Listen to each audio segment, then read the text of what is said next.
سەرچاوەی توموتیژی و نەهامەتی و جیاکاری و هەڵاوارنێک کە ڕوبەڕووی ژنان ئەبێتەوە لە عێراقیش و لە کوردستانشە ئەگەڕێتەوە بۆ دەسەڵات.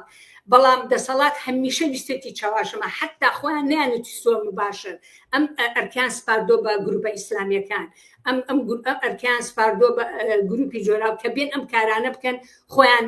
خۆیان شانی خوانی لێ خاڵیکەنەوە. وەکە هاتوشە سەر ئەوەی مۆزوعەکە گەورە بووە ئیسلامیەکانیان قوت کردوێتەوە بەرامبەر بە دەنگی ڕێکخراوەکانی ژنان بەرامبەر بە بزوتنەوەی ژنان. بۆیە خاڵیکردنەوەیە و ئەوان خۆیان بە ساحێبی ئەم مۆزوع ئەگەر وایە ئەگەر ئەوان ڕاست دەکەن دژی توموتیژین ئەی بۆ یاسای فرەژینیان قبوڵ کرد هێنایە بۆ کوردستان بە هەر خەشەرت و شووتێ لە سەریانە داناوە هەر خۆی ئەمە